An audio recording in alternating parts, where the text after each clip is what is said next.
Nous sommes dans les Hautes-Alpes, à plus de 800 mètres d'altitude, et un curieux convoi sillonne les sentiers. Infatigables, les jeunes de la Joëlette chantante, comme Gérald, transportent leur capitaine Vianney, porteur de trisomie 21, dans un décor magnifique. Qu'est-ce qu'il y a, Vianney, là? Bon, général, Ouais. je suis le capitaine, je suis le chouchou. Ça va? T'es contente de tes porteurs, Vianney? Ouais. C'est bien ça, hein. J'ai trouvé ça sympa de faire quelque chose d'un peu sportif, dans la nature, et avec du service. Permettre à des jeunes de faire des routes comme ça, je trouve ça hyper dépaysant et ressourçant aussi pour nous. Moi, j'attends de la joie, qu'on puisse bien s'amuser cette semaine, que ça puisse bien nous dépayser, vivre des moments fraternels. On en a pour a priori 12 km et plus ou moins 600 mètres de dénivelé négatif et 600 mètres de dénivelé positif aujourd'hui. On a déjà fait un quart, ça va aller. Et les équipes sont en pleine forme, n'est-ce pas? Depuis 3 ans, la Joëlette chantante rassemble pendant une semaine chaque été une trentaine de participants, des jeunes professionnels ou étudiants, valides ou non, venus de France, de Suisse et de Belgique. Objectif: atteindre le sanctuaire de Notre-Dame-du-Lot pour y jouer un concert.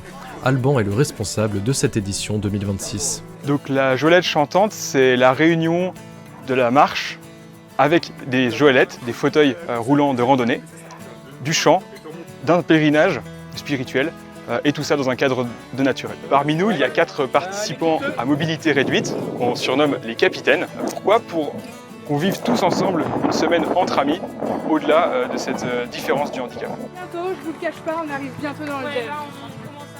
Une quinzaine de kilomètres par jour sur les sommets, une Joëlette à pousser à tour de rôle et des nuits sous la tente.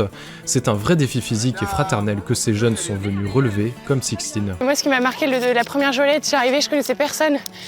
Et on est quand même tous hyper différents, on vient de plein d'horizons. L'accueil de tous, la rencontre avec des sensibilités différentes, la vie en fraternité. C'est trop beau parce qu'en fait, l'énergie de départ, c'est quand même d'être au service. Le fait d'avoir un capitaine, ça décentre tout de suite de soi.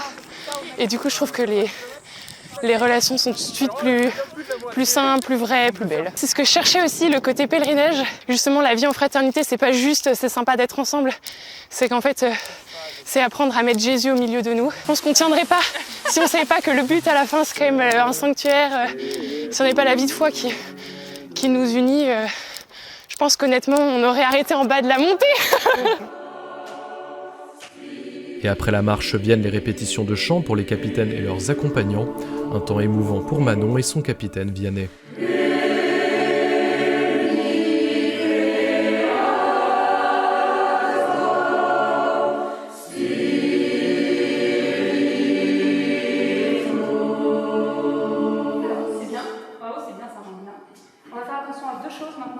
C'était exceptionnel. Je suis émue, je pense, à chaque fois qu'on arrive à en une demi-heure créer un chant polyphonique magnifique.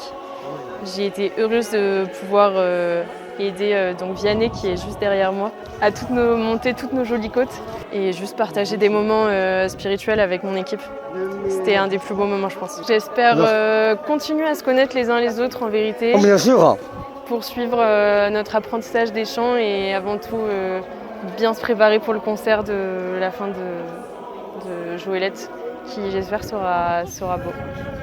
Ce mélange entre route chantante et Joëlette, c'est ce que vient chercher Solène, une des capitaines, fidèle depuis la première édition. Que c'est chouette d'allier le chant avec la montagne, c'est sympa. On voit des très beaux paysages. On se fait un peu brinque-baller, surtout dans des chemins de montagne, mais ça va. J'aime beaucoup chanter depuis que je suis toute petite. Et de chanter, le fait de chanter, je trouve que ça rapproche, ça embellit la liturgie. Et pour moi, ça permet de voir des jeunes d'à peu près mon âge. Si cette troupe a encore une semaine devant elle pour préparer son concert à Notre-Dame-du-Lot, l'aventure de la Joëlette chantante n'en est qu'à ses débuts, puisqu'une autre route est déjà programmée pour le mois d'août.